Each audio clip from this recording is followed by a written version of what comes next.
Glad he made it here.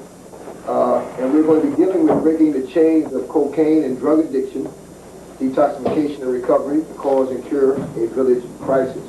But before I bring the doctor on, I will do my prerequisite. Those who have come to our previous talks know that I do a prerequisite or a bring on for the keynote speaker. Now, I will be as brief as possible. We're dealing with a plague upon our people.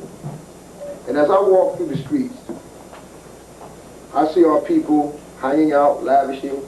The majority of our people in the ghetto, in the urban area, running around trying to find a wondrous drug. And sometimes I just feel like writing poetry about these things. So sometimes I feel like writing poetry, and I may ask, where is my pen? Because this damn foolishness must come to an end. My people are walking around recklessly, minds and hearts no longer free. Some of us are so blind, we don't even want to see. So sometimes I feel like writing poetry. Images of violence and carnage abound. At times, a sane mind can't even be found. Images of pain and loveless sex. The hearts are gaping whole in this material mess. I got to get into this, and I got to get into that. The spirit is caught between the pig and the rat. Can't climb to no higher planes while we caught up in the devil's games. Trying to make sense out of this artificial culture while our being is being consumed by a red, white, and blue vulture. So sometimes I feel like writing poetry, and I say, where's my pen? This damn foolishness has got to come to an end. Our children using language I can't even repeat. It's B this and F that. Their minds are caught between that pig and that rat. The actions are even more obscene. The young girls walking around like video versions of X-rated movie queens. Not the queens of civilization or the mothers of a race. You start talking like that and they swear you from outer space. All they know is the power move with the body. And the dumb young brothers want to be like John Gotti. While they listen to Biggie Smalls in smoke-filled dance halls, blasting from every satanic radio wave, sending their brain cells to a cultureless early grave. Oh, I hope we're going to be saved. The people talk and try to sway you. You sleep too long and they will play you out of position towards disaster, chasing that cocaine blaster. Heart and brain moving faster. We don't need no cocaine disaster. If ever we're going to build this strong nation, it's time to resist the devil's temptation. So where's my pen? This damn foolishness must come to an end. Some of our actions are hard to defend. When did our great culture come to a halt? Some of it has to be our fault. We know the devil is to blame, but he only whispers, and we came, and we come, and some of us think we having fun. But the devil got us all on the run. First it was our bodies that he stole. Now he wants our very soul. Cocaine is a destroyer, my people. Drug addiction. From that first drug addiction which starts with white sugar. My people, cocaine and all drug addiction are destroyers of the soul and the body. And cocaine is a malignant cancer that has eaten a gaping hole in the fabric of our communities. I believe that there is no African in America that has not been directly or indirectly negatively affected by the Holocaust of drugs. Every one of us. And the king of those drugs today is cocaine and crack. This is no joke. Our people are dying. And our people are killing for a little white powder in a plastic bag. Just for a temporary sensation that leads to a lifetime of regret. The most profound and damaging effects of cocaine addiction occur silently and insidiously within individual members of the family as they react to the chronic state of crisis and confusion caused by the family member who's addicted to this drug. These changes are usually subtle at first, but as the cocaine problem continues, family members have to shift their energy and attention more and more away from their own needs and their own interests and their own concerns to that of the family member who's addicted. And this is done in a few ways. And this is the breakdown I see of the infrastructure of the black community today. Yeah, a lot of us are not on cocaine, but a lot of us are. And it's eating away at the fabric of our community. Now, just with one family who has a problem with a child, with a husband, with a spouse, with cocaine problems, A, you're trying to figure out when the addict is using cocaine, because it's always a lie that it's not being used when it's sneakily being used. B, we got to react to the addict's irrational behavior in the family and also outside the family. C, we got to search for his hidden cocaine supplies or her hidden cocaine supplies when they live in your house. They say they don't, but you find little evidences of bags and things in your house. D, pleading and fighting about the addict's unwillingness to seek help. Another energy drain from the family. Now, bear in mind that each and every one of our families, in some way or other, through uncle, cousin, spouse, child, or what have you, is affected by this plague of cocaine and crack addiction and drug addiction in general. E, we have to find time covering up for the addict's behavior with his employer, with his friends, with the relatives, because we may love the person who's addicted. F, we are worrying about the addicts or our family member who's addicted to their whereabouts and their health, another stressful situation. And G, we're taking care of the addict's financial and legal problems. Whether it's going back and forth to jail or losing jobs or what have you, because you love this family member, because African people are a sensitive people, we don't cast our people away quickly. But this problem, even though we may not be snorting it or using it ourselves, and some of us may have used it before, and through God's grace we have gotten off of that wicked drug. But a lot of our people in our community are on this drug. And without this drug, these will be good, functional, literate people. But this drug is eating a hole in their brains. Life with an active addict can be a living hell. Our family, our community, and our nation is being destroyed by cocaine and drug addiction. And let's not take this lightly. This is a plague upon our people. And let's see that our communities are dying. The chains and the ropes are no longer on our wrists or on our ankles or on our necks. They are now wrapped around our hearts and our minds and our souls, attacking the very pleasure centers in the brain, driving us insane. Families fall apart in the pursuit of cocaine. Experimental drugs invade the marketplace. Someone wants to kill the human race. Sisters sell their bodies just to get a taste. Brothers walking around looking down don't even know what life's all about. And it is evident that the impact on our families has been devastating in terms of the loss of manpower due to the death and incarceration of a lot of black men on this dreaded drug. The stress imposed upon the family group has been destructive. The chaos in our lives will remain unless we implement some other methods that could prove to be more effective against the plague of cocaine addiction. And we must let it be known that cocaine and drug addiction is a plague. It is a disease. It requires special treatment. We need a fresh approach. We don't need to have a lock them up or lock them all up solution. We need to deal with addiction as a disease.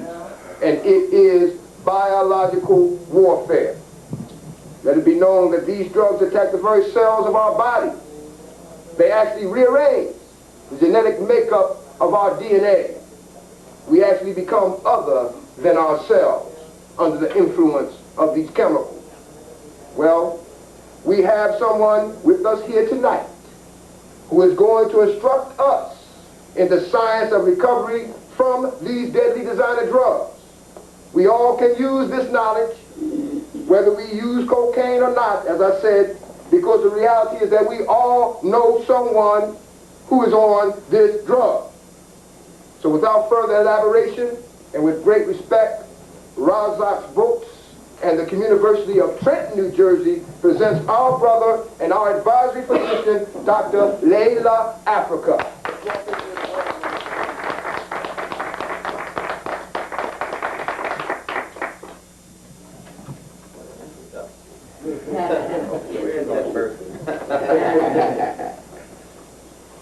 Oh, it's a pleasure always to be here and share what little I know about such things.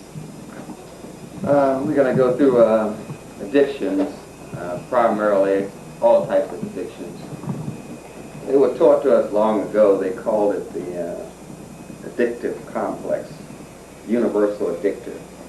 It's used primarily with addicting people to anything you want them to do, be that slavery or gambling or reading or exercising or whatever the addiction you want, because all addictions are not negative. Just when you think of addictions as negative, but most addictions we have are positive. It takes just as much energy to break a good habit as it does to break a bad habit. But we think that you got to have this extra energy to break a bad habit, but you once had a good habit and you broke it and it became a bad habit, and then when you reverse it, it's the same energy. But we are again trained to think a certain way, so the addiction stays manifest in our system. What happens is we don't have the right language to deal with our bodies or our health. We have an addictive language. We have a dependent language that puts us in a dependent position. We deal with our health that way. If we want something done to our health, we have to go to someone else. We're always in this kind of dependent kind of position. We don't empower ourselves, control ourselves. And we also have to switch language when we get away from this dependency state. The addictions are many, but they all have the same fundamental foundation. I'm going to share some of them with you.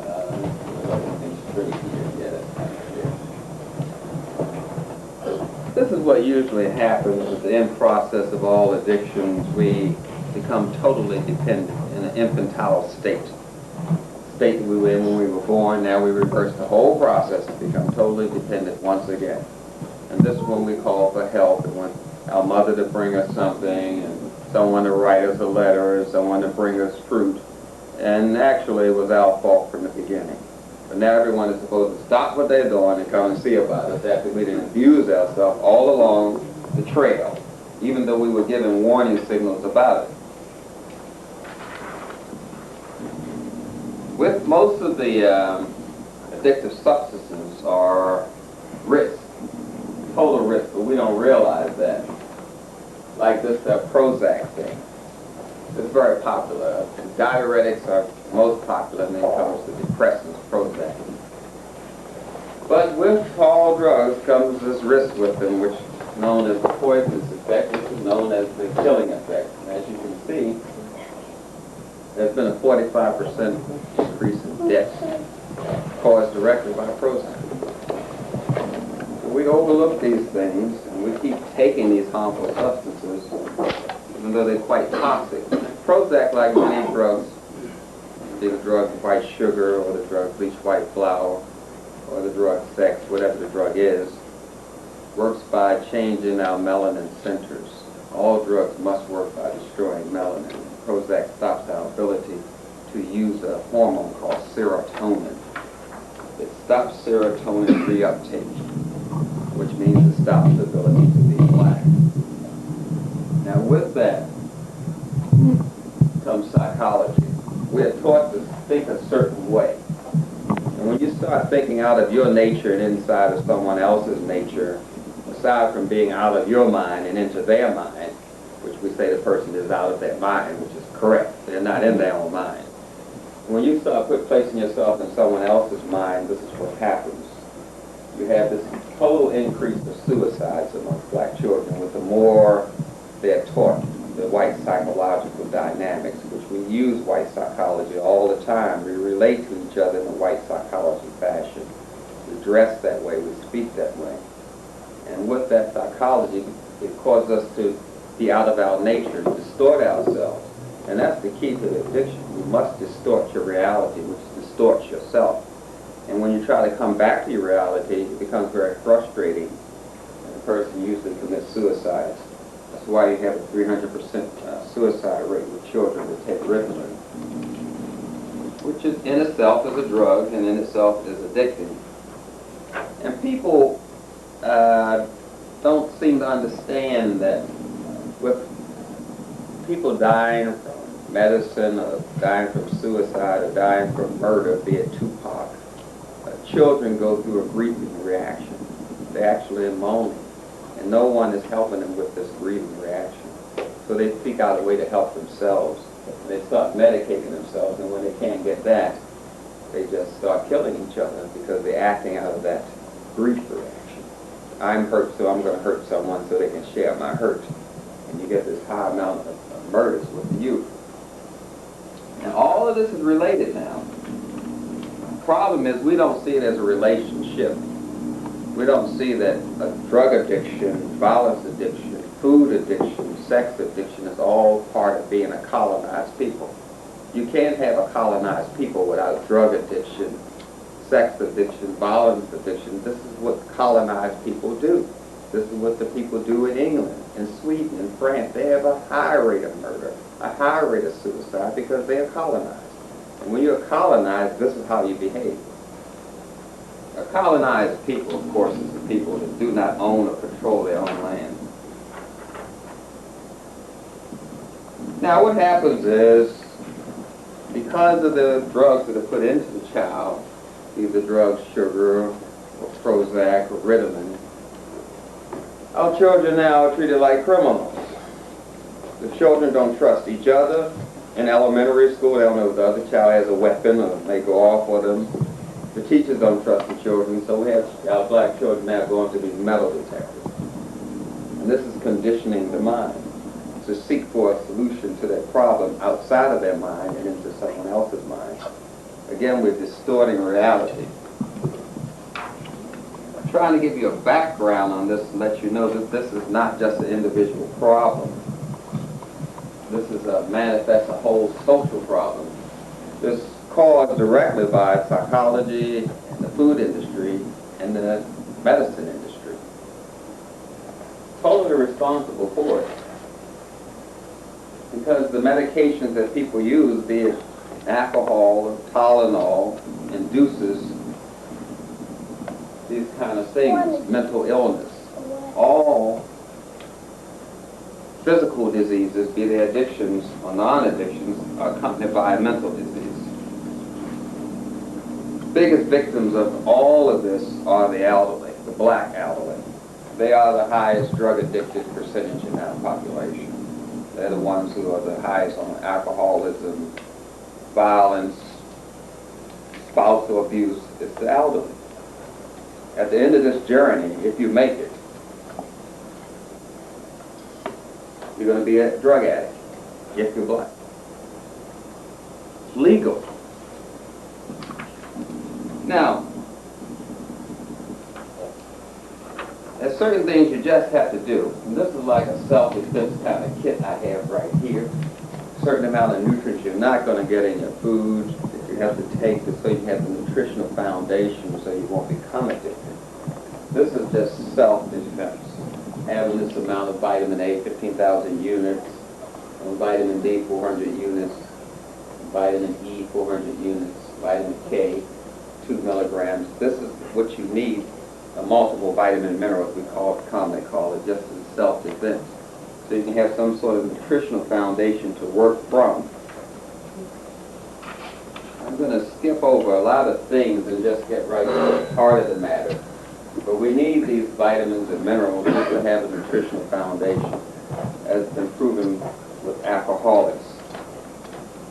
Once we have a strong nutritional foundation, it's very hard to get a person addicted to any substance. Any substance. I'm just showing you some of these stats of how the drugs have increased amongst the 8th graders in school. The marijuana is up, the crack is up, LSD, this is all over the world because European culture is worldwide. I think you call it the internet. But with that culture comes everything that I'm showing you. It's not a separate issue. It's all part of it. The problem with the drugs is that it is very altering of the mind. They're targeted towards the black intelligence, towards the melanin which drives our state of being. And they no longer have to use knives and surgery to get to our brains. They chemically addict you and destroy your brain and alter your thought process. These are the scientists that help affect that. Now, we're in a drug-orientated culture. Let me just show you how this thing goes, step by step, so you can see what happens here.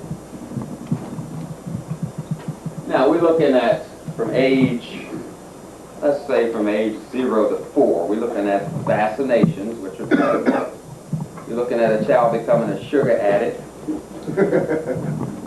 0 to 4, this is how we come in here. You can't escape it in this culture. They become a milk hormone addict. The hormones in milk, which causes the girls to get breasts early, the boys to get pubic hair, and it causes what we call the pineal gland to shrink from these sex hormones. So they become a milk hormone addict. Then the penicillin in itself is a drug. Then they become addicted to salt. And then they develop eating disorder, which means they're eating all the time. A chewing gum, a soda, a candy bar, cookies. They're developing the eating disorder. So we have already started the addiction. The child is just searching for what chemical they are addicted to, that drug of choice, but they're already addicted. Now, that's from 0 to 4. Then we get into 4 to 12. Now we're going to start giving the child Ritalin, baby Tylenol, you've seen it, aspirin, and of course they use an inhalant. The spray to use for spray paint, inhaling the spray from deodorant. They're using all inhalants now. All of them, I can't name all of them, but they use all of them. The ones you're not even thinking of, children are getting high off of. They're drugged for being advanced in growth. That's what happens with that black children, because their growth and development schedule is way ahead of white children. Their behavior, they're responding to information too quickly. And it seems like they're frigidity, but actually there's not enough information coming to them. And they react in trying to create something. And so they're drugged because they're actually black. Now when a child gets around 12 to 18, then the girls start going on this birth control pill, which causes cancer, as we know. So now they're addicted to birth control pill and diet pills. But if they're white, 60% of their melanin is inactive. So their brains don't respond that well. So they need something to help drive them so they can feel life. Then when we get to around 18 to 24, this is amphetamines, which is speed, alcohol, and marijuana. And if they're white, their melanin is 80% inactive. So it becomes rather hard to communicate to the crackers. So we have this kind of drugs. All of these drugs are compounded. They haven't stopped one of them. They're just adding as we go along. Then we're getting into the 24 to 30. That's when we start getting into the Prozac and the Motrin, which is used for arthritis originally. Now I think you use it for headaches. Motrin. This is added on to the alcohol, the marijuana, the speed, the birth control pills, the inhalants. All this is just accumulated. The Ritalin, the aspirin, all this is just accumulated. So we get to 38 to 65. Then we have the Zantac, the Procardia, high blood pressure medicine, the insulin, because now they, from all of that sugar addiction, now their pancreas isn't working, right? It's shut down on them, so now they're taking insulin, which leads to blindness. Now they're taking epinephrine, which is a speed, and they're taking nitroglycerin for their heart, and sleeping pills, because they're so drugged they can't go to sleep at night, so now they're taking the sleeping pills and prednisone. This is added on to everything else. Then since once you get past 65 or 70, that's when the blacks outlive the whites, so most of the elderly are becoming black. Then you're getting all the drugs, plus the system is so retarded from the drugs slowing down the action of the digestive system. Now we're addicted to laxatives. A lot of young people are addicted to laxatives. See the commercials with young people talking about laxatives. Now they're addicted to radiation therapy, which started when you start listening to radios and being around computers. Now you have radiation addiction, which is also addiction. Then you're going into Haldol because you're probably thinking about being free, which is rather crazy in itself. So they're going to medicate you for that. That's added on to all of that, but that's what goes on in European cultures. And when you're in European culture, you're going to go along the addiction trail. It's already set up that way, and these drugs are considered normal. And it's normal for someone to be lugging around some Tylenol. And they pull it out on you. You say, I think I got a headache. They pull out all this stuff on you. You just say, I think I have one. I didn't say I have one. They're just pulling out all this stuff. Try this, try Anvil, hammer, something like that. But the process being that because of the melanin bonds the drugs to us at a higher rate, and we can't release the addiction as easy as white folks can. Because I showed you how they're losing the melanin as they get older, so they can bond the drug chemicals to their body that well as black people do. So the addiction is very strong in us. So we are more addicted to codeine, morphine, caffeine, nicotine than any other race.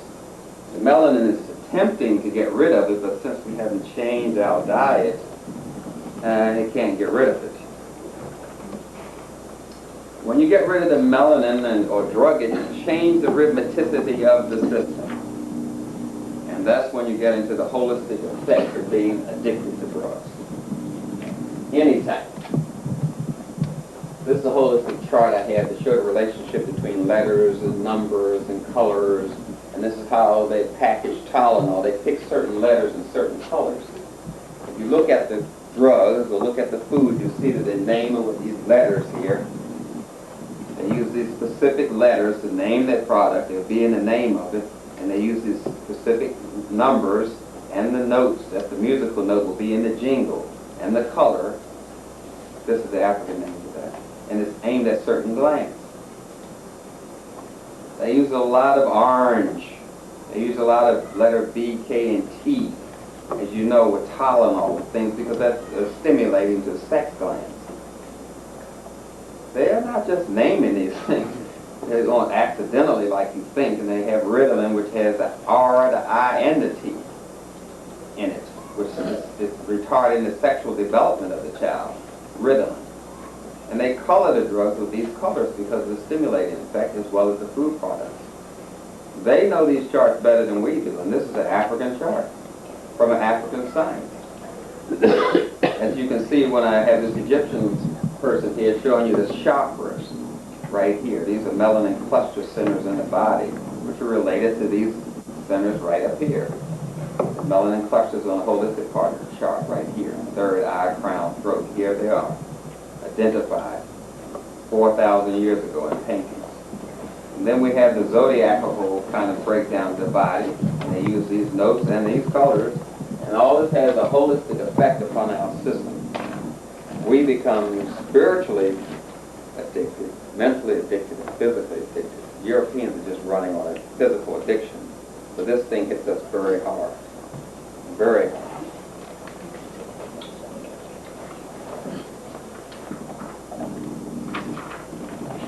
It seems as though we should be waking up to some of this processes because we can see from our age span, going back to the 18th century, going back to the early census reports, how we were outliving these white folk.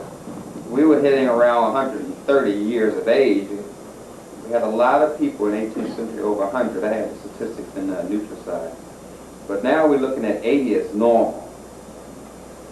If you live that long, you know, that's considered living a long time. So if we're looking at the white lifespan down here and the black lifespan and how it's been decreased. Here we have menopause, which as you can see is starting around 45, which used to start around going toward 80.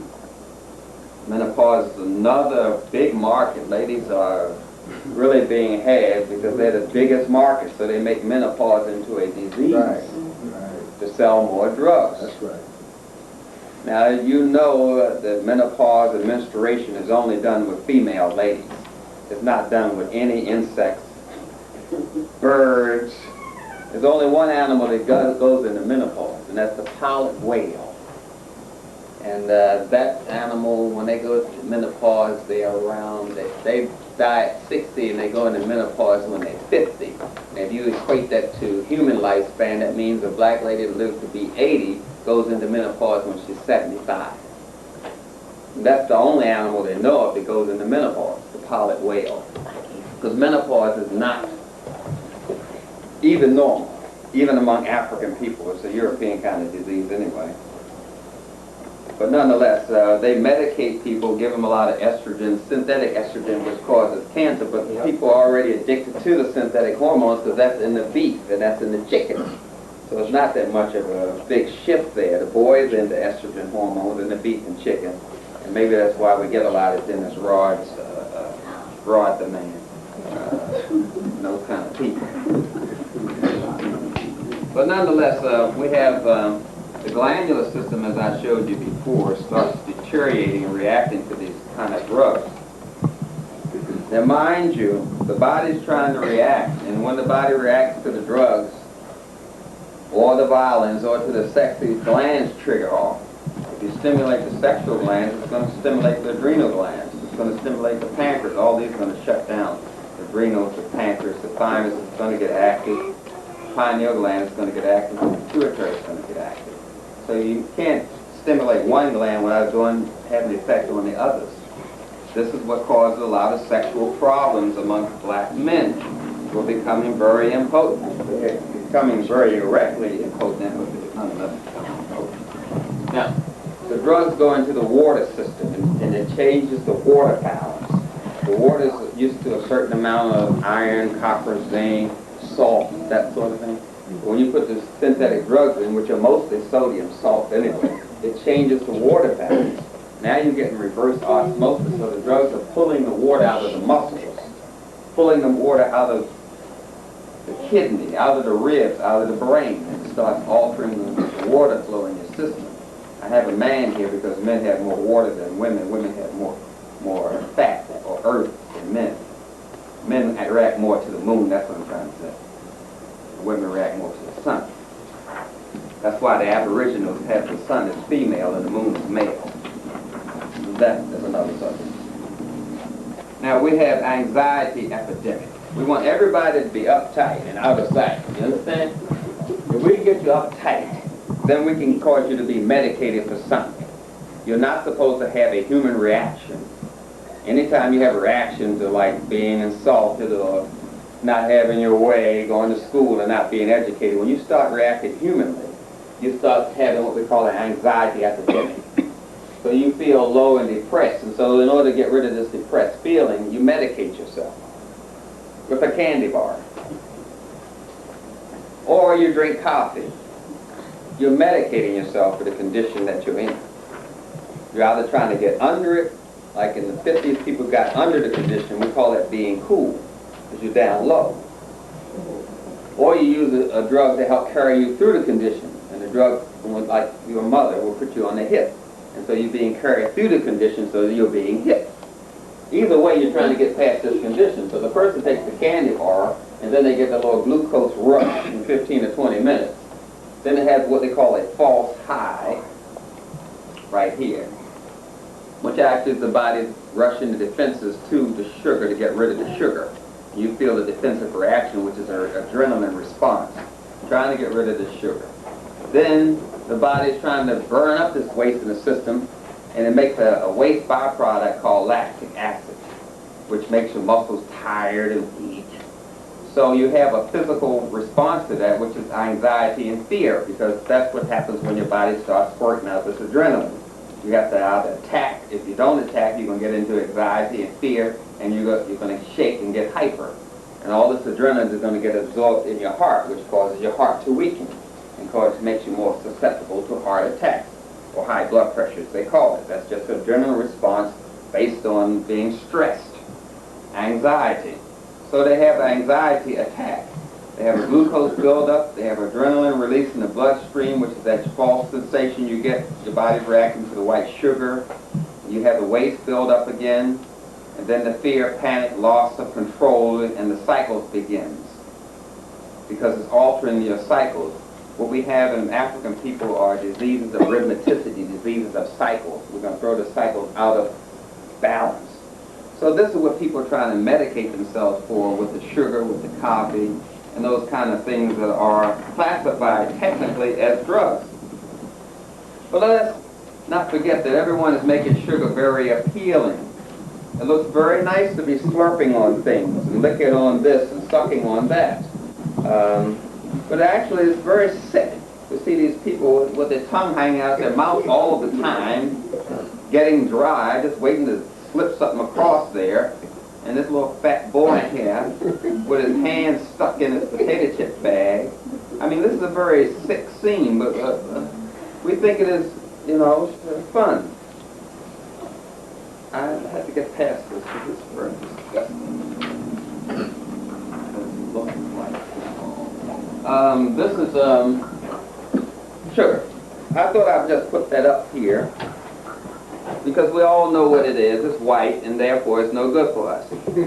We all know what it is. It's the sugar demon. Now the sugar damages the melanin centers in the pancreas, which we call the Owls of Langerhans. And it damages the melanin, and therefore it causes addiction. It causes constipation, which causes headache. Then you're holding waste in your system, and the waste irritates your nerves and your muscles, and the child gets irritable. And not getting enough oxygen to the brain because the sugar robs the brain of oxygen. Now the person's getting neurotic, or acting crazy, as we would say. Now they're going to start holding all this acid, and the acid's going to start wearing away and eating their teeth, and the teeth are going to rot, and it's also going to deteriorate the kidneys and the eyes, and eventually they'll just go blind. But let's not go harp on that sort of thing. Let's look at something more pleasant. You've seen this before, all these sugar things here. The sugar in the processing of oil, that's why people are addicted to oil. They absolutely have to have fried fish and fried chicken because they're addicted to oil. Because they put sugar in the oil when they process it. They put sugar in the Spam, they put sugar in the carbonaceous milk. Of course, the flour itself is nothing but fast-acting sugar because it's glucose, refined carbohydrates, gets turned right into alcohol. So basically all these things are something you get high off of. They're addicting. What I'm trying to say is no soy salt, no sugar, no cider vinegar, that's acidic acid, no milk, no cheese, no artificial colors, which are drugs, no sodas. Chocolate has 3 drugs in it. Colored butter has over 45. Antacid stops the digestive process, which keeps the poisons in your body. Processed meat is filled with nitrate, which is a chemical that's addicting. Mustard has over 100 chemicals in it. I'm not going to mention all of them, but they are addicting. Pork itself, well, the animal doesn't look pleasant in the first place. Pickles have acidic acid in it. Preservatives basically preserve your brain. A form of stupidity. These are chemicals that are waste byproducts. The objective is to get you used to taking waste. No one wants to eat a potato. People want to eat potato chips. No one wants to eat corn anymore. They want to eat corn and chips. We are not attached to nature. They cannot make money if you buy the grapes. They can only buy the money if you wait till they let the grapes rot and it turns into wine. The objective is not to get you back to nature because that gets you back to your strength. You're addicted to the waste byproduct. Vinegar is a waste byproduct of starch. Alcohol is a waste byproduct of starch. We're addicted to the waste. Well, everyone is looking. But what happens with the addiction is we can alter the thought process, and the food is not going to contain any of these nutrients you need, which I showed you on the chart with the vitamin E, the vitamin D, the vitamin K, the choline, inositol, the thiamine, all those kind of nutrients you get in whole foods. What we're going to do is take them out of the food that you eat, and that alters your mind, which these foods act to help transmit nervous messages from one cell to another, messages from one organ to another, messages from one side of your brain to another, and we call those neurotransmitters, nerve transmission. We'll always change these terms here. But without these nutrients, your brain can't communicate with itself or with you. So you're cutting off the connection between your brain and your body. The food itself does that. Was that too fast? I see someone writing. Why do people write? They're videotaping it, aren't they? Yeah. Okay, so now, everyone says, I'm not addicted to anything. I'm not addicted to sex. So I'm going to go over that. I'm not addicted to sugar. I'm not addicted to salt. I'm not addicted to anything. I'm not addicted to violence. I'm not addicted to anything. Okay, sure. You know in yourself that you have an addiction. You know you have addiction. You're either codependent, or you have some addiction, or you have a related disorder. That, in other words, I've changed your belief structure. I've changed your thought process, your feelings. I've altered everything, your decision process, because now you make decisions based on around what you're going to eat, what time dinner is. Then you decide what you're going to do next, because your decisions are based around your addiction.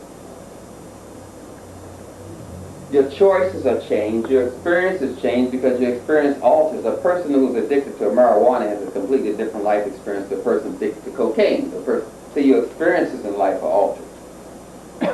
Your wants and needs are altered. Your sensations are altered. How you feel and what you feel and when you feel is all altered. Now, we look at the person that's addicted, and we say we got to get rid of this addiction, person addicted to abuse, or addicted to sex or violence or food, and we look at that person. But the person that's really catching the harm for the addiction is the codependent person. The codependent addiction is the worst addiction, because now you're buying into the whole operation. You're buying into the addiction and supporting it. We're just used to being codependent. As African people, we are codependent. That's what happens when, as I mentioned before, when you colonize. You cannot see anything without your master. I mean, if you want to succeed, you get the master's degree. If you want to get a reward from your master, a Grammy, an Emmy, an Oscar, you always want something from your master, because you're dependent on your master to define reality for you. And you're dependent on this drug or food to define reality for you. So you're codependent, and you will keep the person alcoholic. That is alcoholic if you're in a codependent relationship, because your reality is based on their addiction. Your happiness, even if the person was not in the home, even if you grow up and leave and your father was alcoholic, you're going to say, I'm going to do good in life because I want to show my father if I'm good, that may make him stop being alcoholic. So you're living out a script based on alcoholism. You say, well, I don't like what my father did to me, so you get married and torture your husband to punish your father. So you're living out a script based on this addiction. We do that with food. My mother liked apple pie, and she liked pig feet, and all that. I'm trying to break away from it, but every now and then I got to have some apple pie. I know I'm cheating. No, every now and then I have to rebond with my mother. My whole script around eating is based on this codependency, this addiction. But we don't want to admit to that. But the food industry knows that we're hungry, knows that we're on it, and they keep us on it. Look at here. I think that's the last part of The last one? Okay. Yeah. The unconscious experience is what I was talking about, how you just rebond and don't know that that's what you're doing.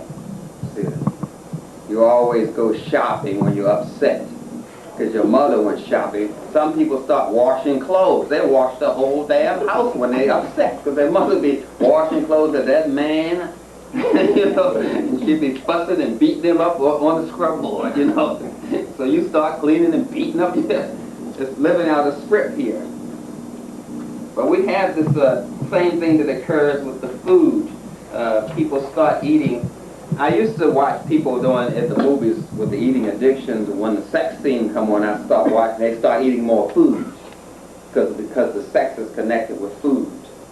It's shaped like sex organs. And people, when you go to the movies and you see the sex scene come on, that's when they really start shoveling that food in their mouth. It's really weird, you know. But it's a kind of like a gratifying experience, I guess. But I look at it sometimes. It's really sickening. But nonetheless, you have this compulsive overeating kind of thing that people do. They be real good for a while, and then they go binge. You know, one weekend they just binge and eat everything, moving or walking. I mean, they're eating everything. But they know they're doing bad. And then the next week they go and, you know, they say, well, I'm going to do good. I'm going to stop doing this. And I'm going to eat a couple sprouts Tuesday, you know, that kind of thing. And stop at Dunkin' Doo-Doo and really eat because we have this obsession with food here in America. Domino comes at us all the time. I mean, this is something that our country, the Europeans, just program us to be. And we don't see people as having an eating disorder when they're always pulling out a candy bar and they're looking in their purse for something, and the next person pull out something and give it to them before they find it. They're swapping off their addiction. They're like drug addicts, you know. I watched them all together, switching candy bars, handing each other chewing gum, and swapping sodas and all kind of slurping, sugar dripping all over the place. But they have this obsession with food, because food is the one thing that we can exert power over. For once we can feel powerful. Because we don't have any power at work, we don't have any power with the school system, we don't have no power in economics, but we have power over the food. We can go to the store and be a slave master. I'm going to buy this one. I'm going to buy Uncle and your mama. Okay, now I'm going to buy Uncle Ben. I mean, we're really going into slavery in the store, you know, and they know that. That's why they have you buying these characters. Yeah, snack, crackle, and pop. You know, that's how black people get into slavery. They go buy 3 white people, you know. A whole psychological thing that goes with this. And they know it. Here we go. Now, I've said a lot of bad things in the past about sugar. But salt is very addictive. It alters sodium-potassium balance in your system, alters the rhythm of your heart rate. You see, it's going to cause you to retain waste. Salt holds the water. Your body's trying to get rid of waste, which is urine and bowel movement, water, and you take the salt and your body holds the waste in. And from the waste in your system, it irritates your system, what we call stimulating your system, like cocaine or alcohol, which is a waste. And so your body feels stimulation from the waste. So actually you get a false high from the salt. And people really don't know how much salt they're eating anyway. They just start salting their food before they even eat it. I mean, they'll be on their plate and they start dumping salt. Never even taste the food. And you know that's an addicted person that's going to salt something like that. Haven't even tasted it before dumping it. But it's very addictive. People crave salt. It gives you like a roller coaster effect because it kind of like lifts you up for a minute, then it drops you down. That's why they put salt in everything. You go buy a candy bar and you see ingredient salt. You say, why do they put salt in it when it's supposed to be sweet? Because they know that once you drop down off of that sugar addiction, the salt's going to buzz you up a little bit, and then it's going to make you crave the sugar even more to get rid of the salt taste. And then if you want the sweets to taste sweeter, you have to eat salt. It's sort of like someone on cocaine. If they want to get a real buzz from the cocaine, they got to take morphine.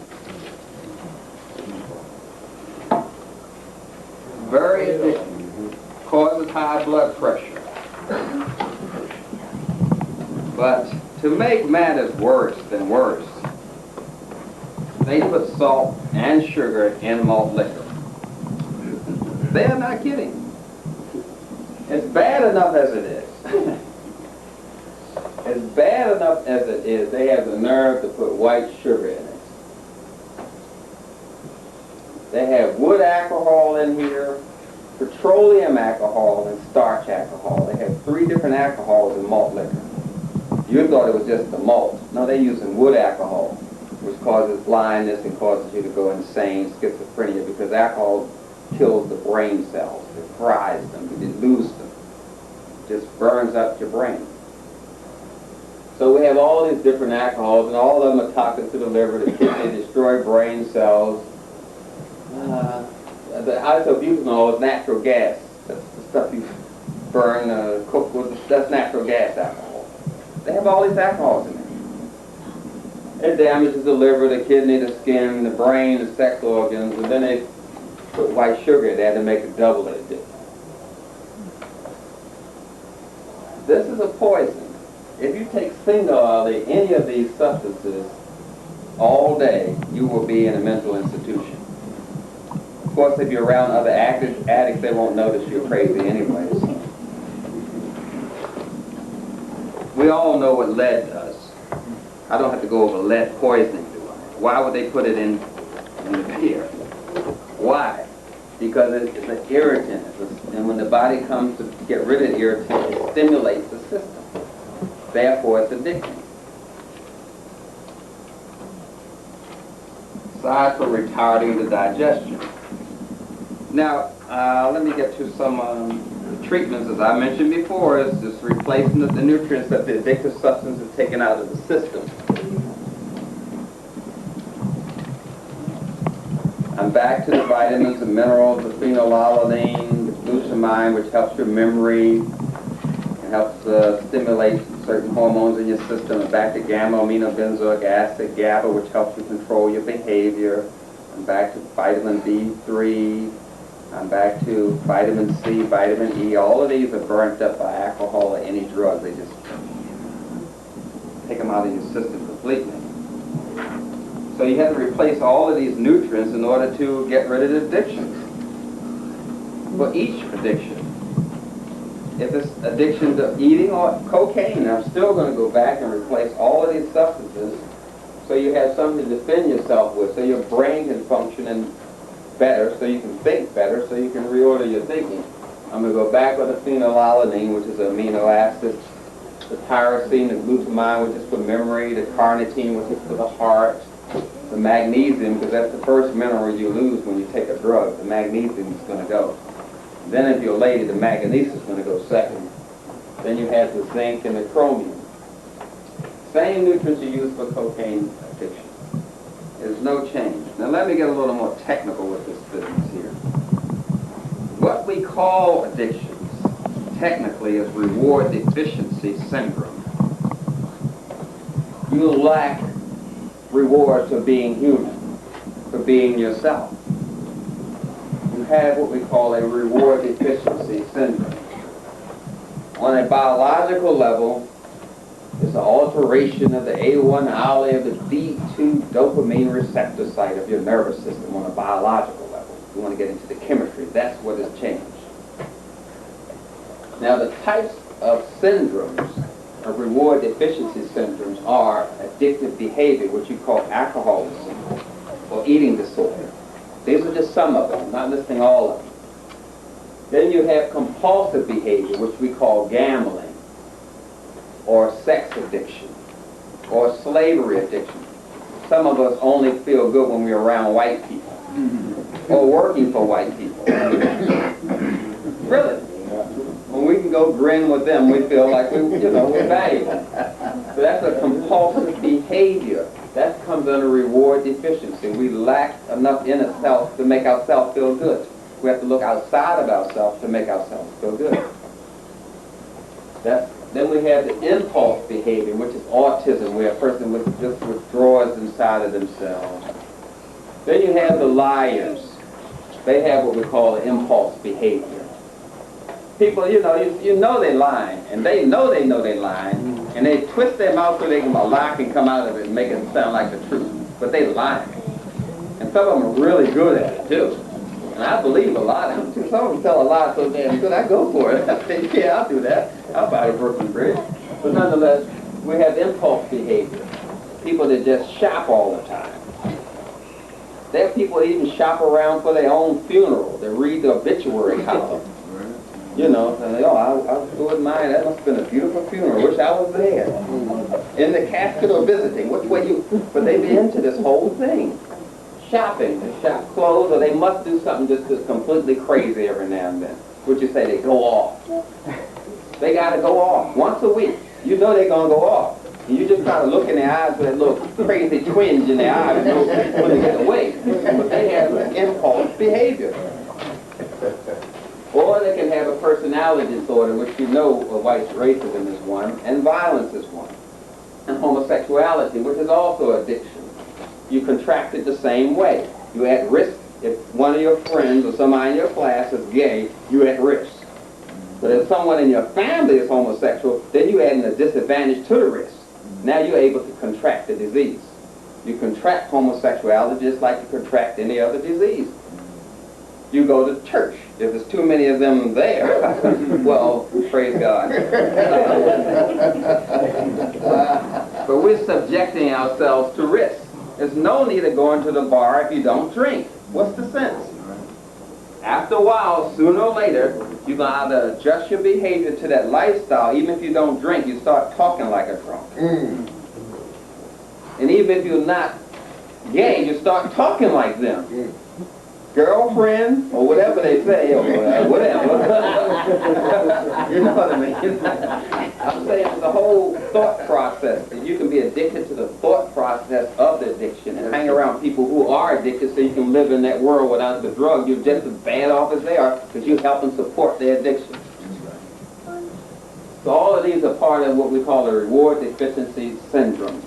Addictive behavior, compulsive behavior, impulsive behavior, and personality disorders. I have down the bottom, white domination creates social conditions that cause reward deficiency syndrome. Then blames the blacks for the condition. That's what addicts do. Let's go back. The Geneva Convention says genocide is when you create the conditions that cause the destruction of a race. That's right. Or when you hand over your race to another race, what you call adoption, or something like that, or school system.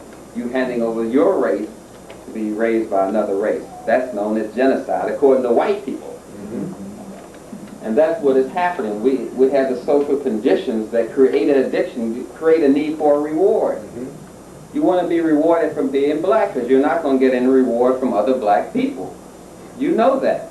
More than likely, they're going to put you down for just trying. So you're not getting rewards from your peers, as we call it. You try changing your diet and see how you get rewarded. You try getting it out of the Christian religion and see how you get rewarded. You start wearing African clothes, see how you get rewarded by other African people. You're not getting any reward for being black, so we're seeking for a reward. From Jesse Jackson or whoever. But this is a disease syndrome. But you know, when you try to get off of these addictions, you're going to always relapse, because relapse is part of the addictive complex. That is part of it. You're introduced to the substance or the behavior that's addictive. You don't know anything about it, but you're introduced to it. Usually by your friend or someone like that. Then you're reintroduced to it. Then you start asking for whatever it is. Then you become psychologically attached to it. Then you become socially attached, physically attached to it. That's what we call an addicted person. Let me go back and put a chemical in there so you know what I'm talking about. You never smoked a cigarette. Someone comes up to you, someone you know, and introduces you to a cigarette. Say, here, why don't you try one of those? And you try and start coughing. They say, well, try it again, and this way, and they start showing you how to handle this substance. So they reintroduce you to the substance. Try another one, but this time, just drawing it slower. Okay? Now, so you're introduced, you're reintroduced. Now the third time, you say, well, let's go out and have some fun. Yeah, do you have any cigarettes?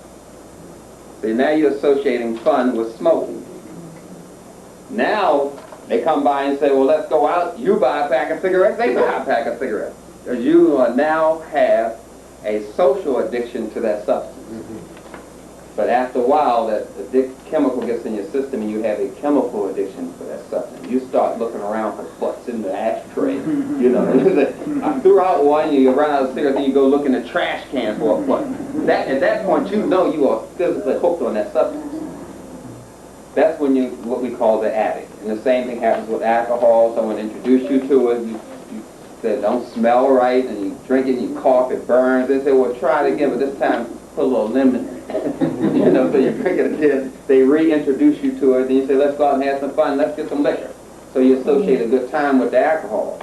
Then every time you want to go out, you always have liquor. Then you're socially addicted to it. And then after a while, you become physically addicted to it, where you have a little shorty in your purse, or, you know, where you gotta have this thing, you know, I gotta have a wake-up call, so you take a little nip. That's what you're physically addicted to it. And that's what we call an addict. And that goes for all addictions. Even if I want to addict you to church or the synagogue or whatever the religion is, I take you to it, introduce you to it. You say, I don't understand how it goes. Why don't you read this Bible, be it the Quran or the Bible, the Bhagavad Gita or whatever the Bible is. I say, why don't you read a little bit of it? I'm reintroducing you to it. Then you say, well, let's go to church. It's all right. You got the Bible? See? And that is the third place. Now you associate being spiritual with the church, with religion. So now you start going with the person. And then the person don't even have to go with you. Now you're socially dependent upon the meetings, the church group or whatever it is for your lifestyle. Then you just chemically addicted to it after a while. I mean, after a while it becomes a chemical as well as a sexual addiction. Black folks go through a lot of sexual things at church. I mean, when they say, Lord, do it to me, I kind of... Well, let's not get into that. What I'm trying to say is everything can be addictive. Right.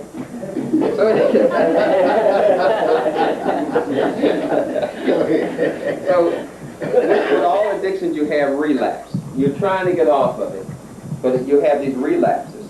We don't see, there's certain triggers that occur to let you know when a person's getting ready to have a relapse.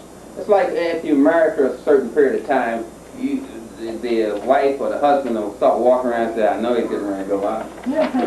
See, because his attitude changes. So you get certain triggers, his mood changes. Yeah, then his behavior changes. He start getting picky about his clothes. You know, he's wearing the same socks for a week, all of a sudden he's wearing socks, right? Behavior changes. So you know he's going into relapse. All addiction carries relapses, but you don't blame the relapse on yourself. People do not say, I am pneumonia. They do not say, I am TB. They do not say, I am a cold. You say, I have a cold. I have pneumonia. I have TB. When you have addiction, you have relapse with it. But they internalize this thing and make it seem like it's them. But that goes with the addiction, relapsing. That's the cycle of the chemicals. Just like you have a cycle for the waves, a cycle for the moon, full moon, waxing moon, everything has a cycle. You have thought cycles, you have all these different cycles. You know, you're going into one of them saving things, when you're on a saving thing, where you're just saving everything, then you're spending. You have a saving and spending cycle. Everything has a cycle, and these chemicals have a cycle, and sometimes they say, you got to feed me now. You got to go out and do something. And then you go on a low swing, that's a relapse. It has a cycle. Now, let me get clear on these addictions so you see what I'm talking about. Let's go step by step. Addictions.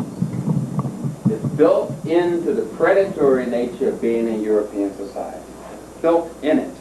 Because this society has what we call a pyramid structure. The people at the very top are wealthy.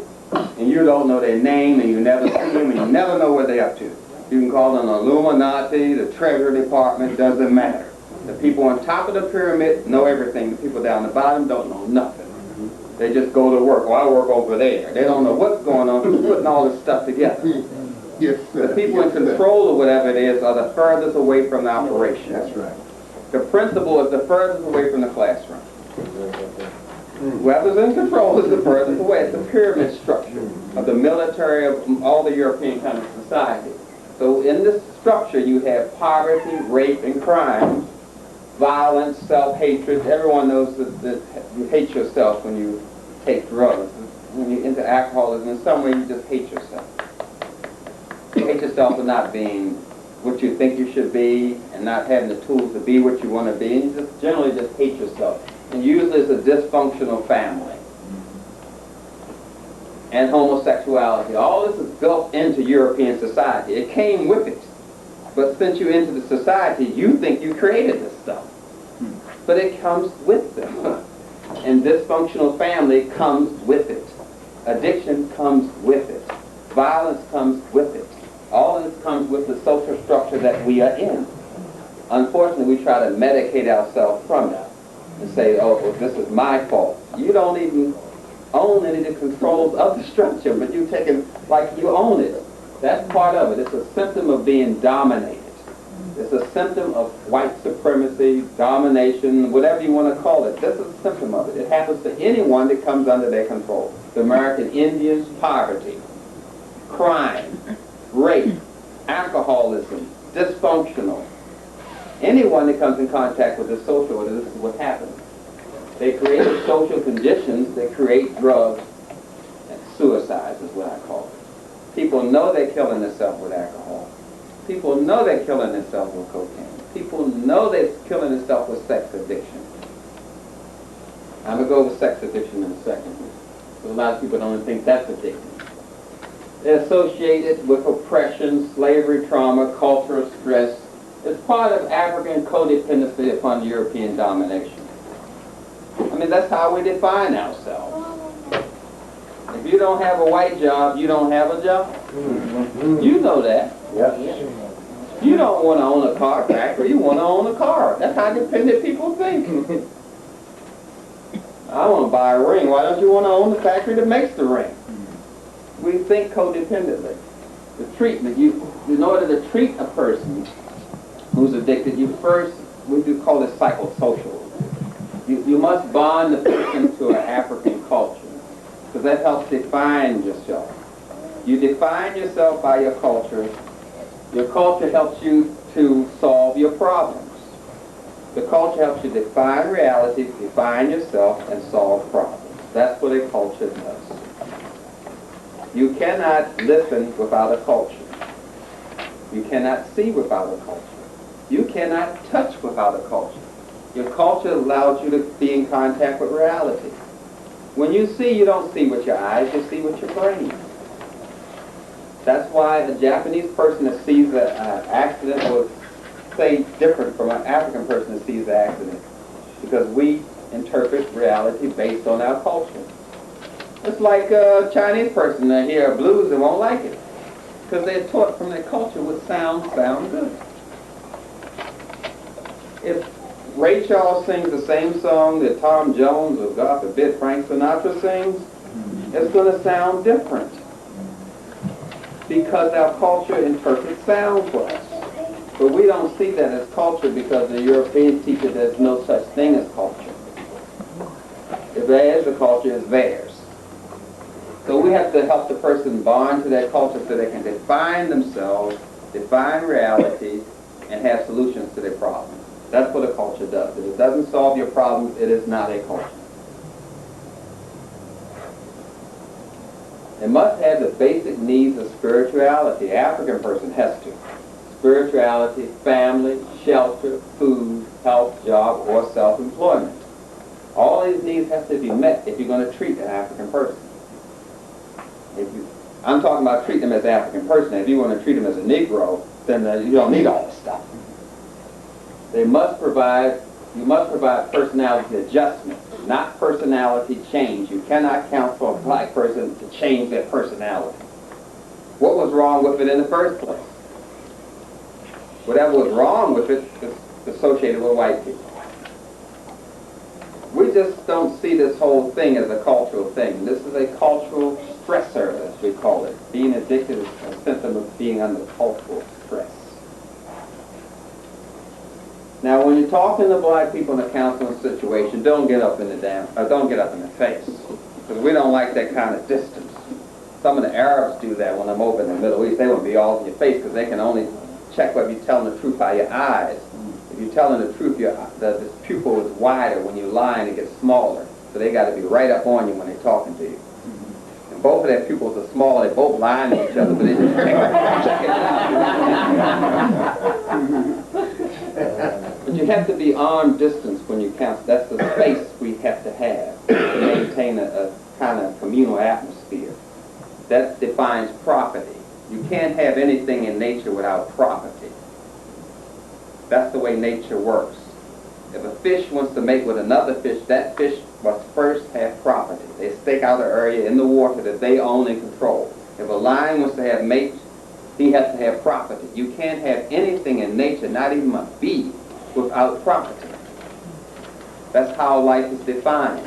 That's how nations are built. You have to have land and control the land to have a nation. If you don't have land, control the land, and you import raw goods and produce something, then you don't have a nation. You have to have property. That just goes with it. I don't know how to explain that. But when you're looking at reality through another culture, you miss this point. You see two lions having sex, you say, oh, all they into is sex. But that lion cannot have sex without property. That's how it works. Without the property, and without understanding the culture, you can't have a relationship. Even the bee culture, because they have certain rituals they perform. And in order to perform those rituals, you must have the culture. So the lion must have land and have knowledge and understanding of his culture. That's right. The bees, in order for them to have a community, they must have land and knowledge of their culture. That goes on in nature, even with plants. They must first define land. You have a major tree that controls the forest. I know you don't know plant civilization, but this happens even with plants. You've got to have land, you've got to know culture in order to function in a society. That's right. Birds, bees, fish, cats, dogs, rats, all. But the Negro, if he can live on the master's property, he's fine. And I'm just saying, if you want to be an African person, you must first have these things. So you don't want personality change. You want the person to be able to adjust to this situation. And the only way to adjust is to see it through your culture. So the counselor is at arm's length so the black person can feel that they have control of a space, which is land, which is a psychological premise. They have to feel that. Even the person is overseas, they always talk about some land somewhere. Where is home? They're going to talk about some land because they have to have that to feel that they even have a home. It's a basic. So that you start after decomplication from the drug of behavior. Counseling cannot start as long as the person is drunk. I mean, why are you going to talk to a person when they're drunk? Talk to them about being sober. They don't understand. First you got to sober the person up, then you can start the counseling. First you got to get them off the addictive substance. This is just physical. Then you can do the counseling. There's no need of counseling someone to get them off of homosexuality and they're still into homosexuality. First you got to get them away from that substance or that person or that electrical device, whatever way it's coming. And then you can talk to them. Now the steps of the treatment is to bond them to the culture. As I mentioned before, certain rules cultures have, and we call that ma'at, righteousness, justice, purpose, all that. That's what we call ma'at. And the customs and rituals. But African people don't define their customs and rituals. Now in European society, you have to follow certain customs. If you don't have a weapon, you show your hand and say, I don't have a weapon. And the other person says, I don't have a weapon either. And he shows his hand, and then you shake hands. Because that means I do not have a weapon. So they follow in their rituals and ceremonies. And to show I'm not going to attack you, I just touch my teeth like this. If I'm getting ready to attack, I do like this. That's why they smile. Europeans are known to smile. But you think they're smiling because it comes out of friendliness. That means I'm not going to attack. So they smile. They shake their hands to show I do not have a weapon. That means I'm not going to attack. They are following the rituals and ceremonies of their culture. Okay. So when they shake their hands and smile, then they can talk. Because the people, I'm not going to attack, I'm not going to eat you, I'm not, whatever that means to them. So we can't follow their rituals and ceremonies. We shouldn't be shaking hands. What the heck for? But nonetheless, we are former slaves, and we got to get rid of things, ease out of them, I guess.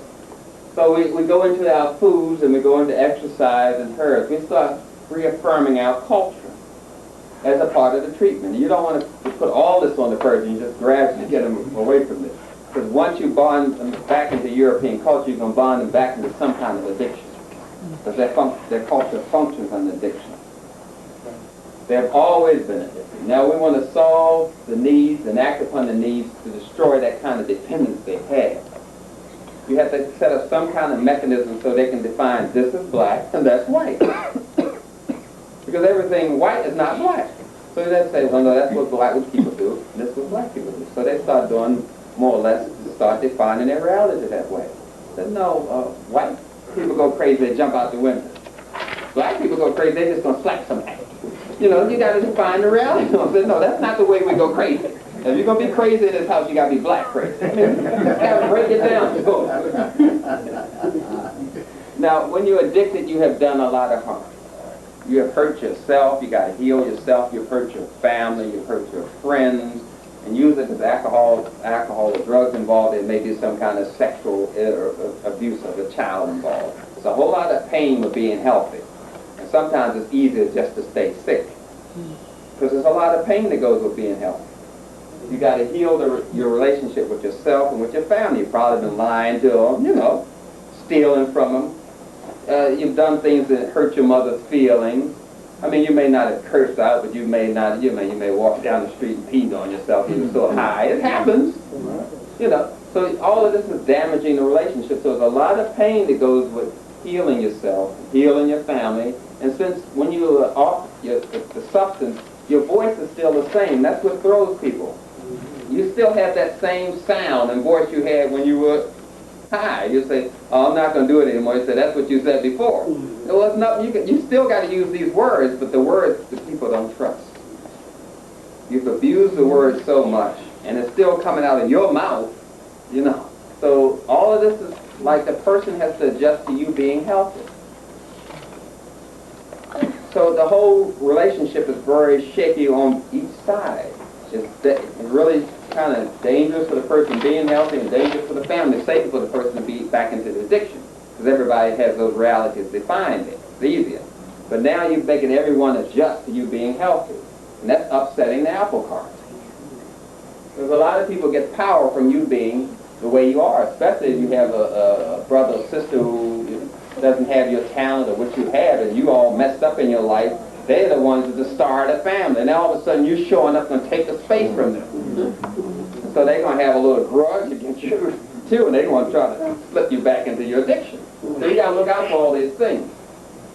So what we do is develop psycho, social, and historical awareness. You start understanding your ancestors and understanding the past and say, hey, those people went through that, and they went through slavery, and they weren't, you start using their strength.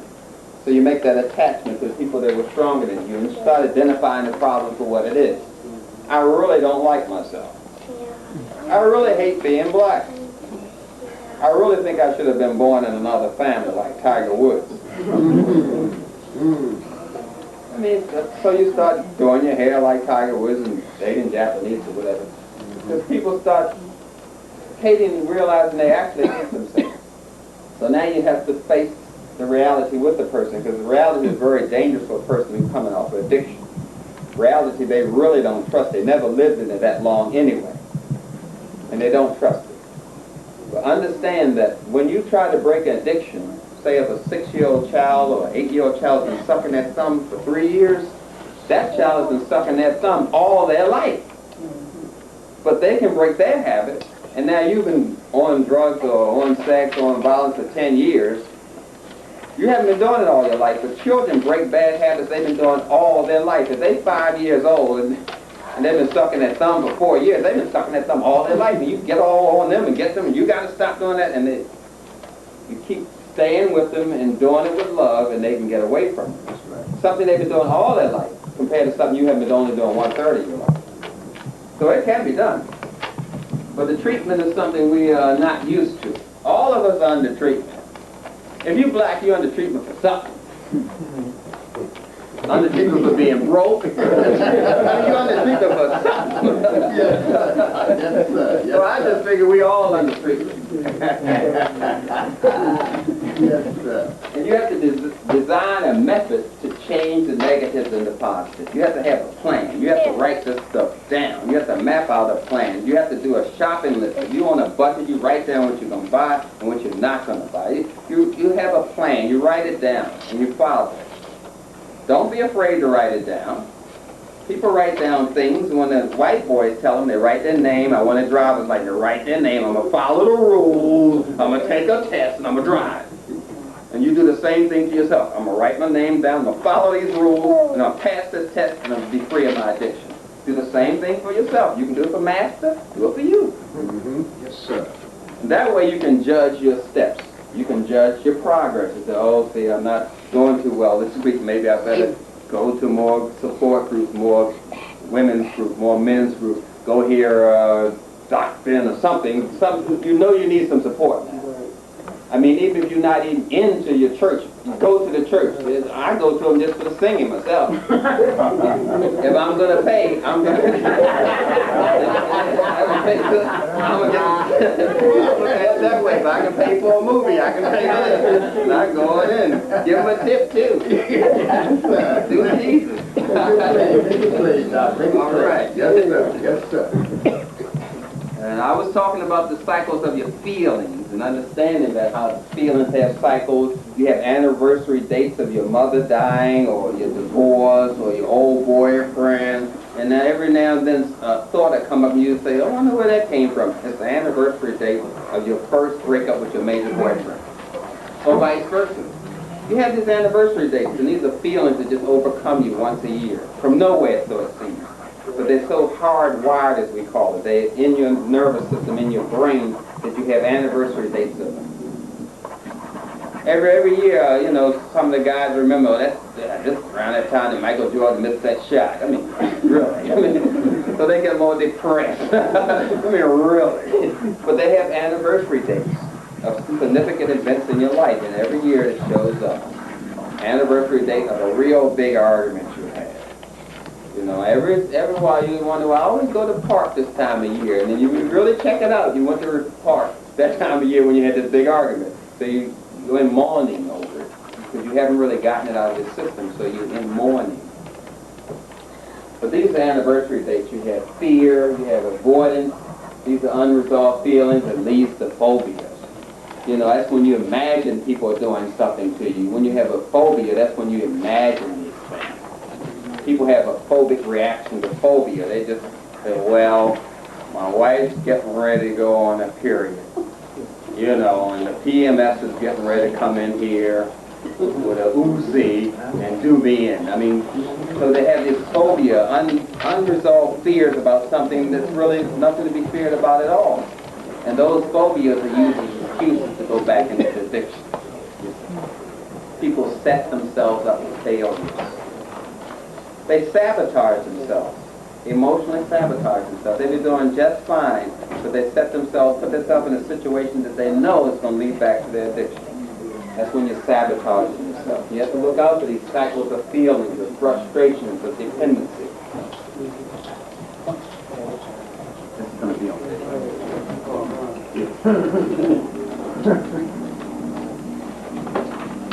I want to show you some of the mechanized and urbanized, unbalanced kind of things that happen.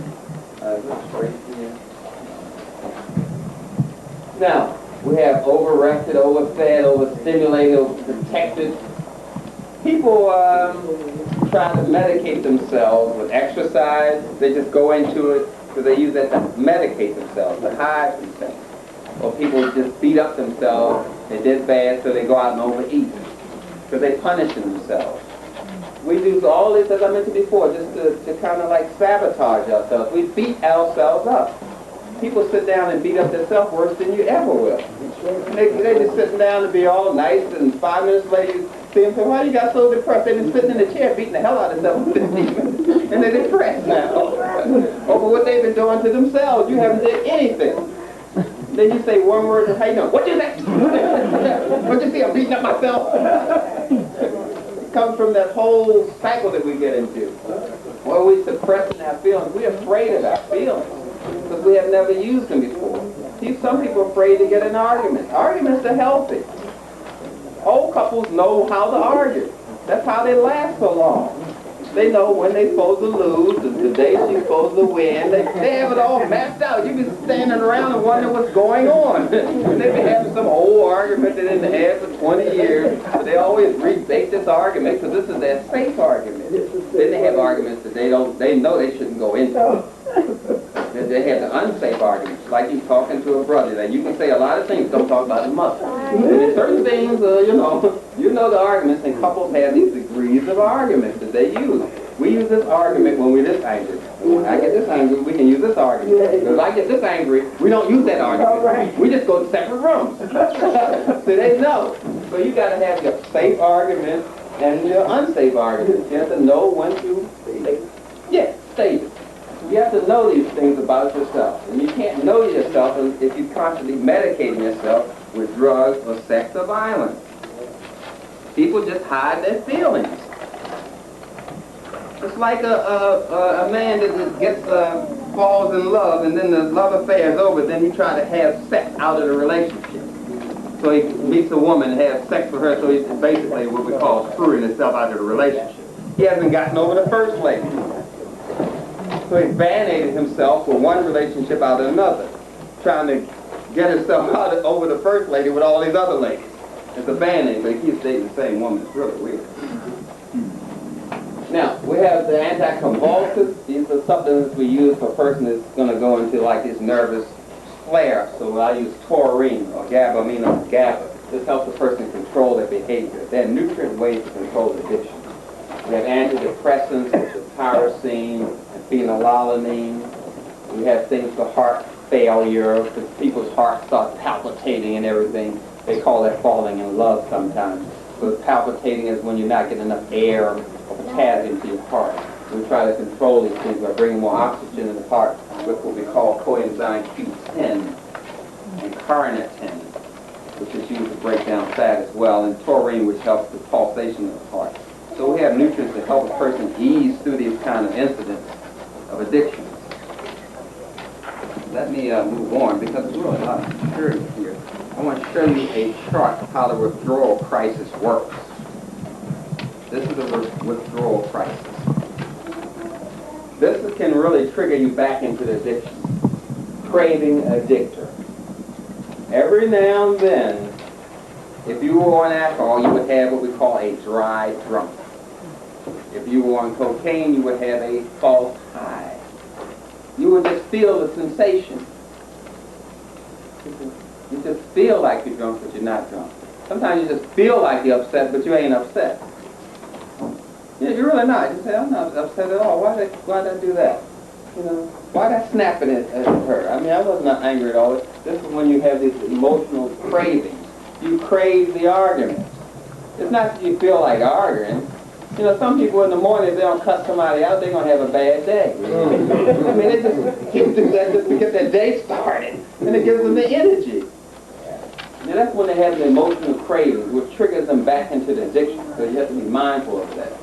And when you're coming off of your addiction, be it violence, sex, or whatever, you're going to get depressed because you're losing a good friend. You're losing something that you've been comfortable with. You know all the ins and outs of this thing. So you have to go through a grieving response of losing your addiction.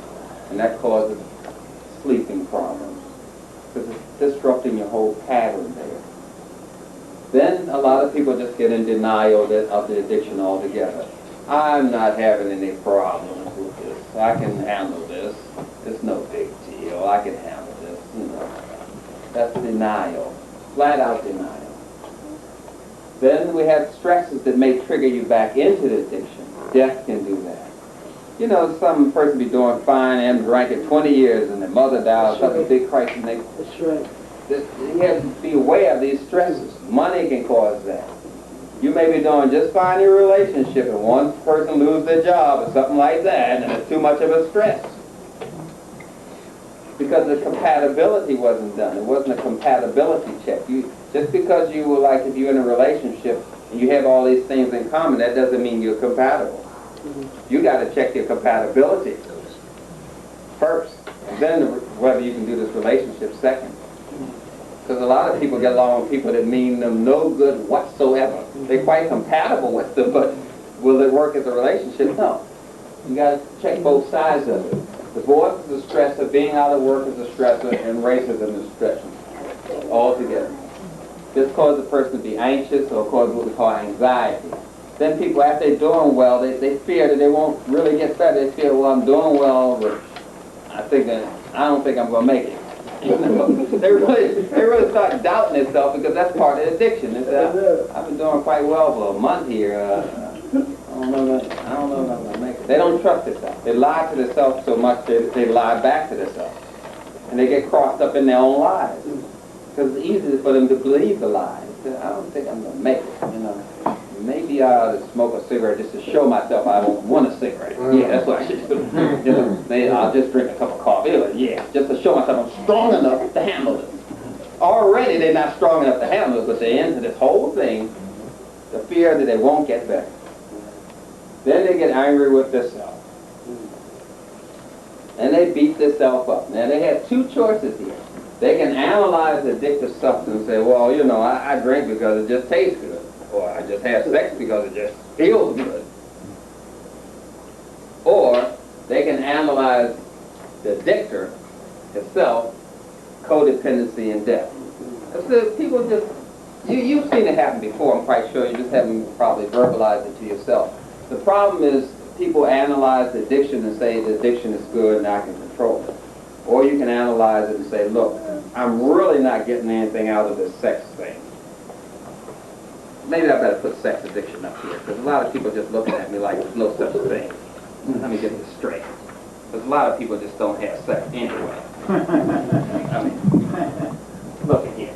This is sex addiction. Let me get this one straight. Because a lot of black people do this one. Because this is where they have control and power. There's somebody, you know. Sex addiction is when you constantly are thinking about sex stimulation or fantasy. When you're constantly thinking about it. You know, when you're constantly thinking about it. You know, what am I saying? Am I using the right words here? When you're constantly looking at each other's behinds. I mean, you go down the street, you don't even see the sidewalk. You go from one behind to another behind to another behind. You're constantly looking at people's behinds. You're constantly looking at the sex magazines, the Essence, and the Playboy, and whatever they are called. You're constantly fantasizing about sex. If I could just sleep with Whitney Houston, or for those who are into that, or Dennis Rodman, you know, Whoopi Goldberg, or whatever the mindset is. You know, I'm just trying to help everyone understand. They're unable to stop these sex thoughts, and they use words, sex words. I'm sure screwed that up.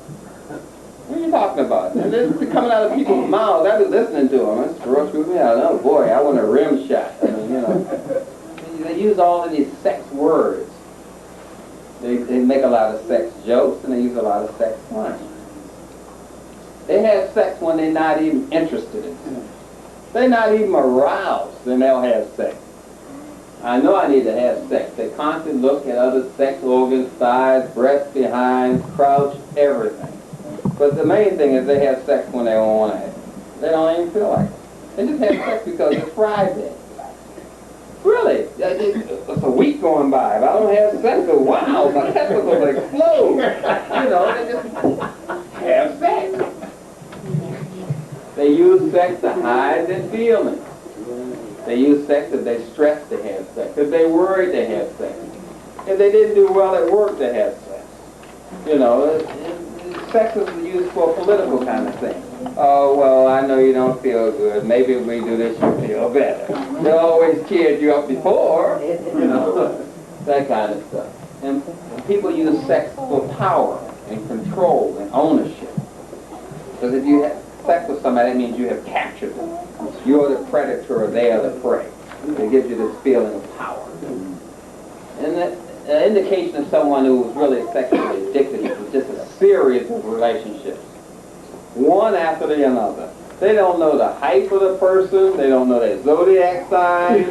You know, you ask them, what was her name? What was his name? Well, he was tall. I mean, they don't even know. But you can just judge from the series of failures in relationships. That means a mother and son, father and a son, that from one series of bad relationships to another, and they keep mimicking the bad relationship.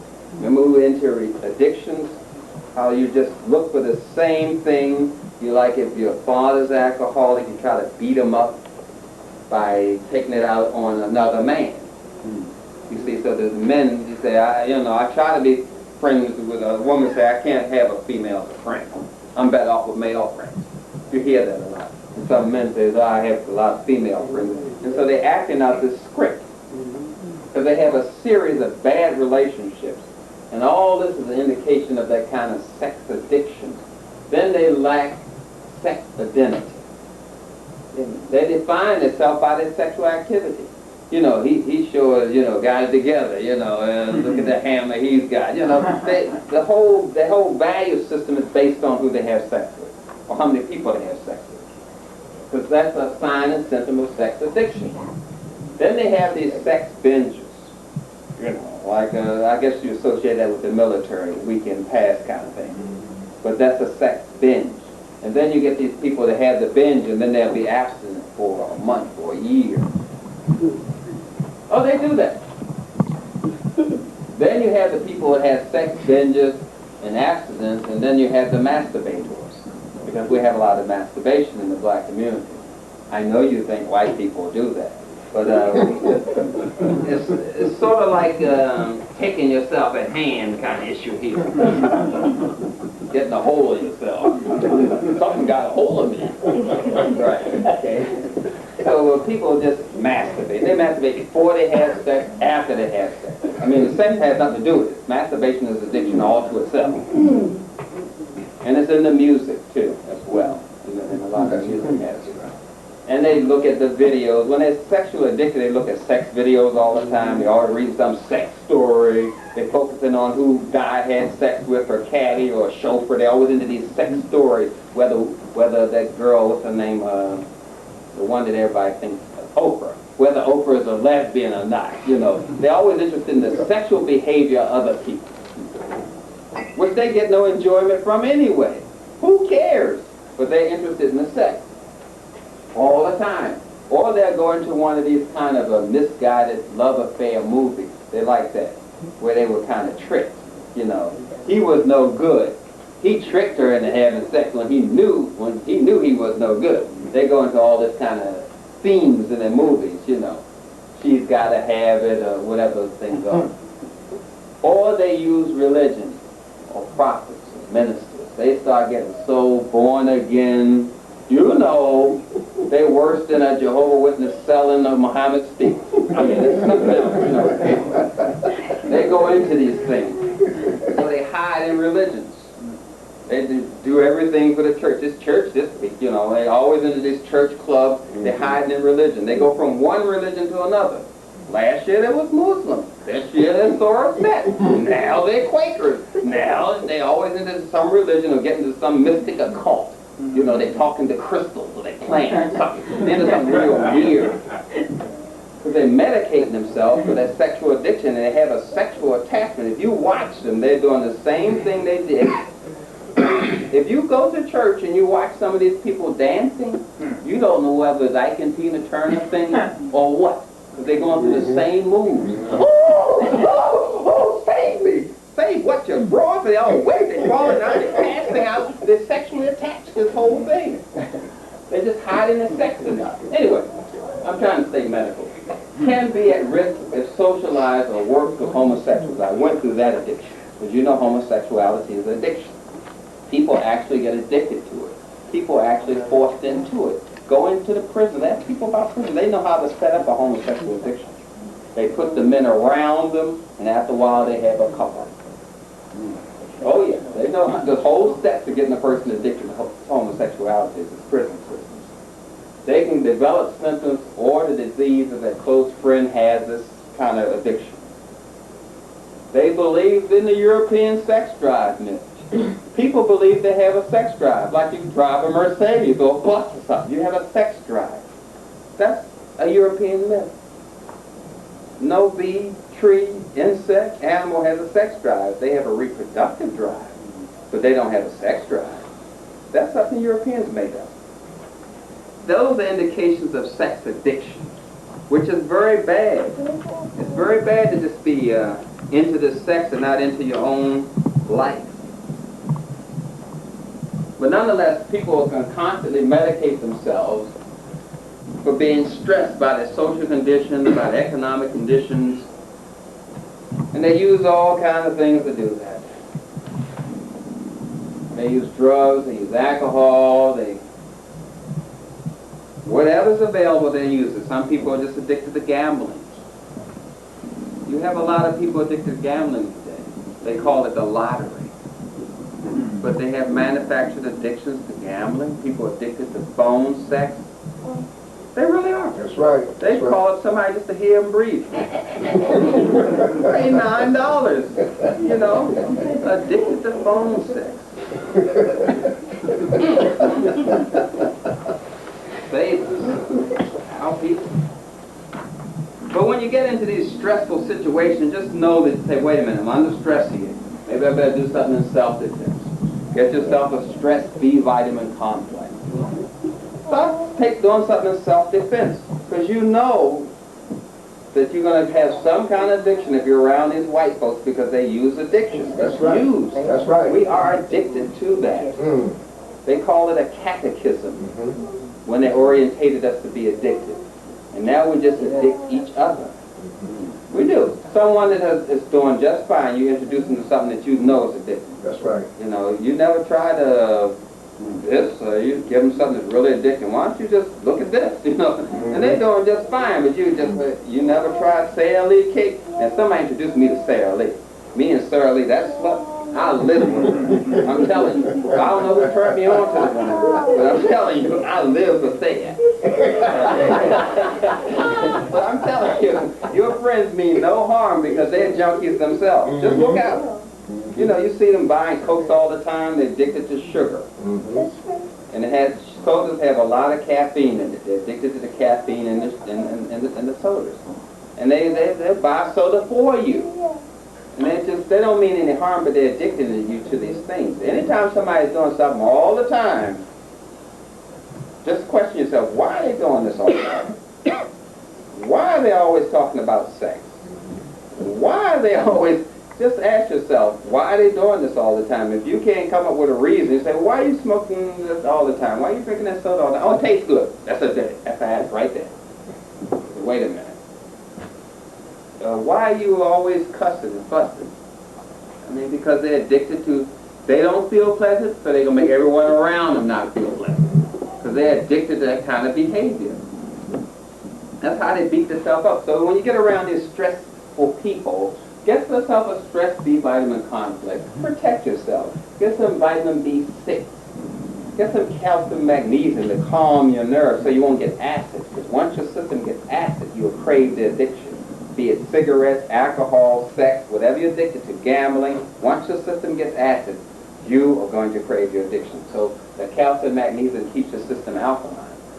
If you just want a little spring and feel some little energy, then get some tyrosine, which is the one just below the calcium magnesium on the chart here. Well, most of the addicted folks just don't see themselves as addicted. There's no even telling them that they are. People addicted to these preachers on television. They won't miss, what's his name, Yates, the black guy. They have all these preachers on television. It used to be Reverend Ike years ago. And they ain't learning nothing from these people. They just getting high off of them. That's right. Drug addiction, substance abuse, these are the nutrients we use, as I showed you before, the B complex, the calcium, magnesium, the GABA, glutathione, which is 3 amino acids. They use a mineral called lithium, which the white boys have taken over, and you can only get that prescription. We use phenylalanine, about 2,000 milligrams a day. We use pantothenic acid, about 1,500 milligrams a day. These are nutrients they use for recovery from some kind of addiction, no matter what the addiction is. I'm going to show you one more, and then we'll proceed to answer some questions here. These addictions can be overcome. It's not that much of a problem. It's just a matter of trusting yourself. A lot of us just don't trust ourselves unless the masses say we are right. They haven't really started testing your hair. They haven't figured out how to make some money off of it. They just test the urine. So if you're on drugs and you take a drug, it's going to show up in your hair up to 3 to 6 months. Once they figure out how to make some money off of this thing, they got you. Because the urine is out. It's going to pass out through your kidney and your liver and all that sort of stuff, but it's going to stay in your hair. And you can shave your hair off, but it's going to be in your pubic hair. But a lot of people shave that anyway. Maybe it's the arm hair. You know, people shave that too. Well, probably the hair on your leg. People got hair somewhere. They're gonna find it. Absolutely. Now remember that everything is a mental illness in psychology. A psychiatrist that gives, a psychologist that gives drugs, we call him a psychiatrist. But everything is a mental illness. Everything. You have oppositional defiance disorder. That's when a teenager argues and tries to say that I'm somebody and I want to do it this way, and Mama, you want me to do it that way. That's defined as a mental illness called oppositional defiance. Then you have developmental expressive writing disorder. That's when a child starts writing big and then end up writing small. Problems writing, they erase too much. We call that developmental expressive writing disorder. Everything's a mental illness. Then if you suffer from headaches and pain, you say you always say, I got pain in my back. Every morning I wake up with pain in my back. Oh, I got this headache all the time. You know, I don't know, I just get stressed and I get this pain in my shoulder, you know. That is called a pain disorder. You're mentally ill. Then you have the conduct disorder. That's when you skip school. We used to call it just skipping school. So if you skip school so many times, that is no longer being truant. That is called a conduct disorder, known as a mental illness. Then you have attention deficit hyperactivity disorder, which means the teacher can't teach. Because the child doesn't listen to the teacher because the teacher is boring. So that is known as a mental illness. Then you have caffeine intoxication. Irritability after 2 to 3 cups of coffee. The person can't sleep. The person is up all night. That's a person who's addicted to caffeine and the sodas. The child drinking 2 or 3 sodas is going to be hyped on caffeine. So all of these things are called a mental disorder by the psychologists and psychiatrists. Just as years ago, if you ran away from the plantation, that was called Afrika. That was a mental illness.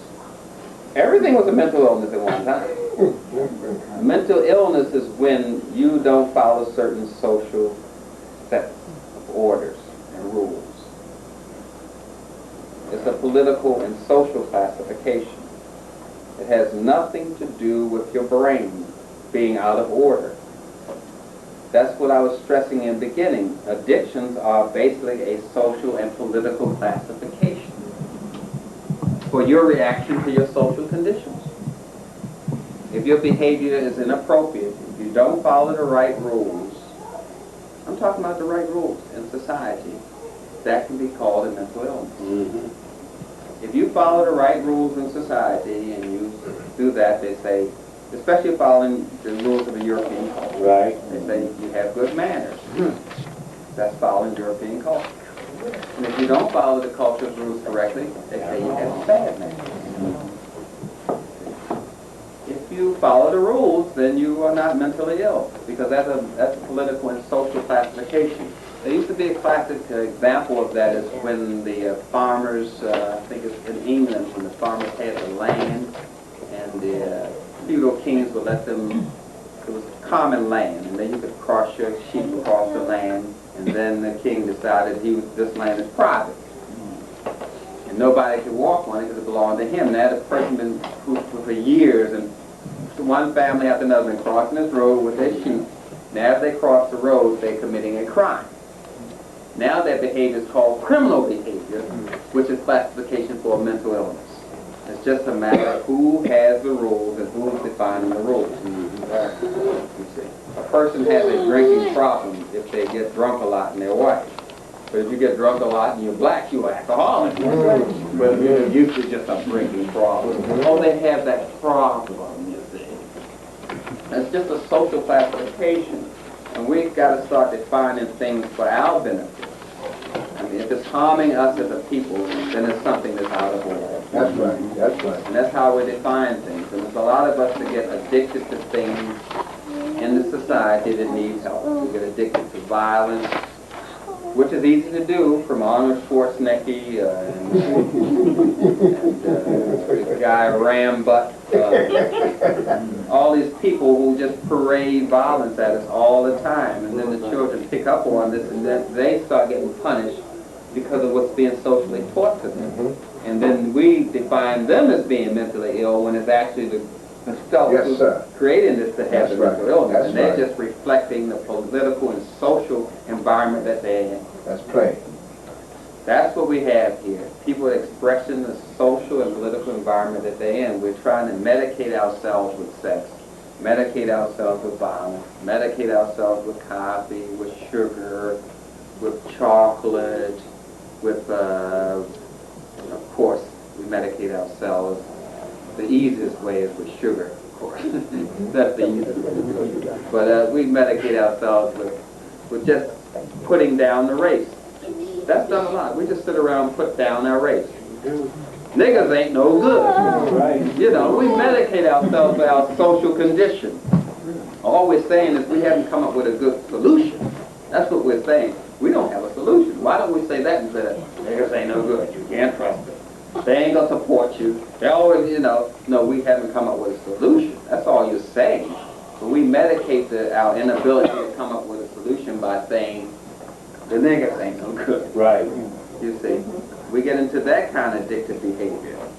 And we get into the behavior of just analyzing and watching white people. We always want to know what they're doing. Queen died, Bill Clinton, we just reading about them all the time. Instead of studying ourselves, solution for ourselves, we spend all our time studying them. The Illuminati, the secret order, the Boule, who cares? We need our own secret order. You know? I mean, we just sit down and just start medicating ourselves and treating ourselves. Right. Because we are a race under repair. Yes, sir. Yes, sir. We just won't say we're colonized, and as a colonized people, we have certain things that go with it. Addiction is one.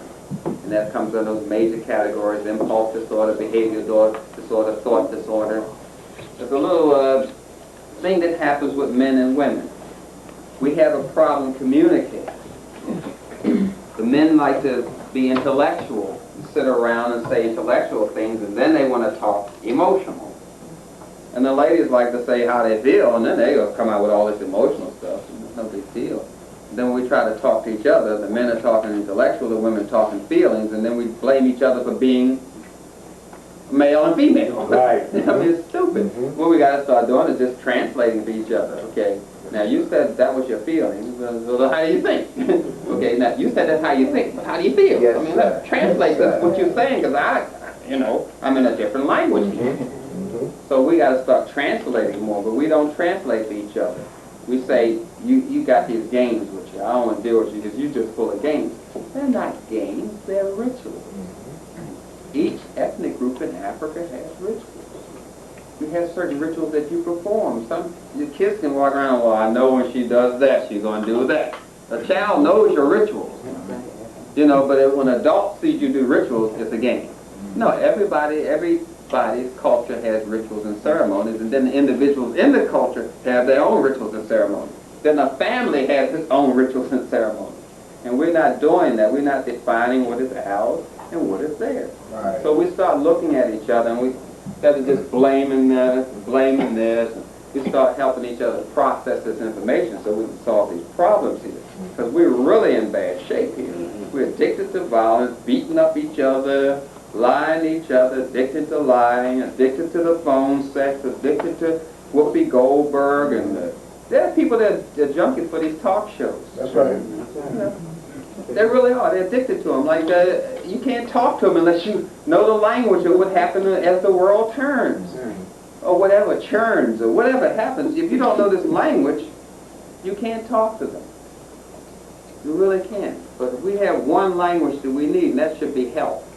If you're doing something and you don't know why you're doing it, then maybe you ought to stop. You know, just stop like anybody else would do. If you go into the woods and you can't find your way out, stop and look around and try to figure out how to get out of there. Just don't be running from tree to tree. I don't know which way to go. Stop. Look around. You don't know what you're doing. You don't know why you're eating what you just stop. Yes, sir. That's all I have to say, but we try to look for these solutions that are not there. There's no solution in drugs that's going to solve anything, in violence, and sex, and lying, and shopping sprees. You're just solving the problems with the Rothschilds. You're not solving your problems. Yes, sir. Because the end result is they're after the money. Mm-hmm. They just want the money out of your pocket. And the best way to do that is to get you addicted to something. So they can keep their cash flow and guarantee their market share. Yes, sir. That's all it's about. You're just on another level of being a slave. And all I'm saying is just run away from the plantation. If you think the plantation is an addiction, then run away from that. Because that's the biggest plantation we have. That's right. That's right. There are people that are addicted to going to jail. They stay out a while and you know, right, they don't know how to socialize. The white boys know that. If they get them young enough, they're going to addict them to the system. We call it recidivism or something like that. Everyone knows how to addict us except us. I'm just trying to say we're going to have to start turning this thing around there. If I want to get addicted to doing the right thing, I'll introduce myself to it, I'll reintroduce myself to it, and I'll socialize, make it a part of my social life, and then by then it will be an addiction. It's easy to get addicted. We just have to start looking at the positive addiction and how to do that way. That's right. I can get addicted to this. Yeah, I can do that. No problem. No problem at all. People get addicted to dancing. You see them, they be dancing. There's no music. Stand on the corner dancing. Children, once you get them addicted, they'll do it all the time. And they're not even conscious that they're doing it. So once you start to get addicted to this good behavior, you only be conscious that you're doing it. People ask me, how do I eat? I said, I don't even know how I eat. I don't even think about it. They say, what you eat? I said, let me see, what did I eat? I count bags. I ate 2 apples a day and 3 bananas, and then I'll be counting and stuff. They said, that's all you ate? I said, yeah, I was full, so that's all I could think of doing, you know. You have to look at it that way. Once you get into a positive addiction, you don't even think about it. Yes, sir. It's just those negative ones you start thinking about. That's right. That's when you have to start switching brands, you know, going from this brand to that brand and that brand to keep that addiction going. Got to keep the fantasy going, the illusion that I don't want to grow up, the Peter Pan syndrome. I don't want to grow up. I don't want to grow up and click your little heels and go back with it. I don't want to grow up. You know, stay a child, and that's what addiction allows you to be. You can hide, you don't have to grow up. I'll answer some of the questions about addiction. Do we have time? Yes, sir. Okay, Yes, I'll sir. answer some of them. If there are any. No one has addiction, so there's no question. Yes, ma'am. Now, are you saying that the treatment for any addiction, be it sex, caffeine, nicotine, the same amino acids and vitamins will treat all behavioral addictions? Yeah. That's the same set of vitamins and minerals. I may shift a little bit, but basically I will use the same ones. The vanadyl sulfate and the chromium for the sugar addiction. I always treated illnesses as addictions. That's probably the way I look at it. I know the person got into this behavior, and the behavior itself, along with whatever they're doing, brought them into this condition. They got addicted into the disease process. So I'll use some behavior controllers, the glutamine, about 2,000 milligrams once or twice a day, the vanadyl sulfate and chromium for the sugar addiction, something to clean up the yeast infection, which triggers addictions. And from there, I know that they're chemically, nutritionally sound to handle it. And what I'm working on from then on is spiritual and emotional kind of issues. But the physical part is taken care of. But if you don't straighten out the physical part, you're not going to win the battle. But Roger Williams, who worked with alcoholics in Texas, he uses glutamine to get rid of the craving. He successfully got rid of the craving, and with his treatment, which he's proven over the past 20 years, just the nutrients alone, he will give an alcoholic a drink, and they will not take another drink because their system biochemically rejects it. You can't get addiction once your system is sound. It's like a child. You can give them a drink, they'll spit it out, and you can't get them to take another one. The system is too sound.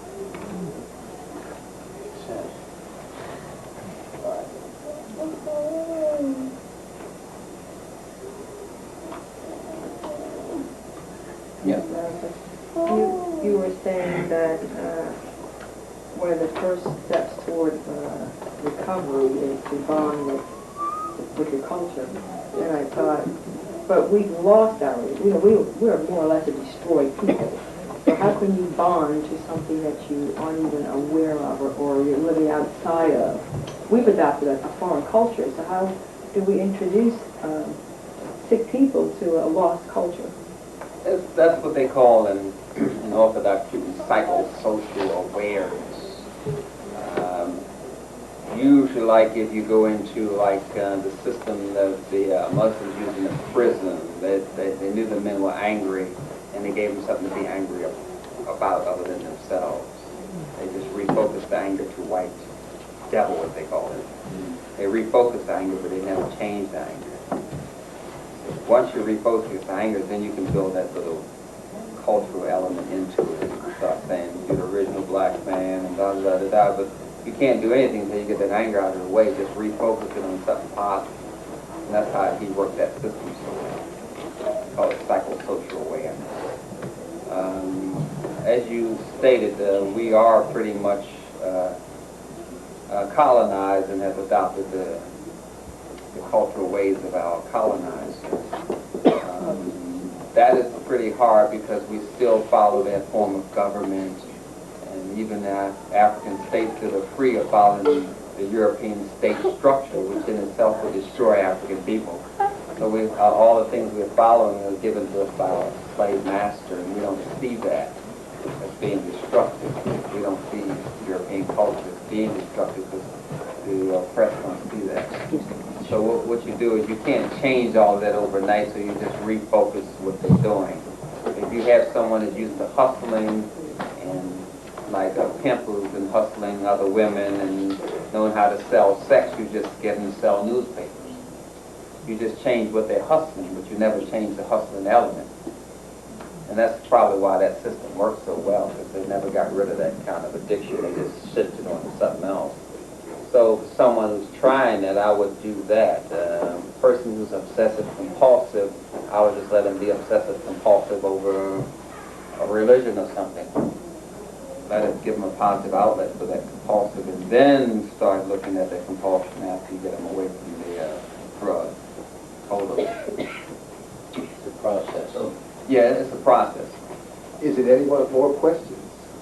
Doctor,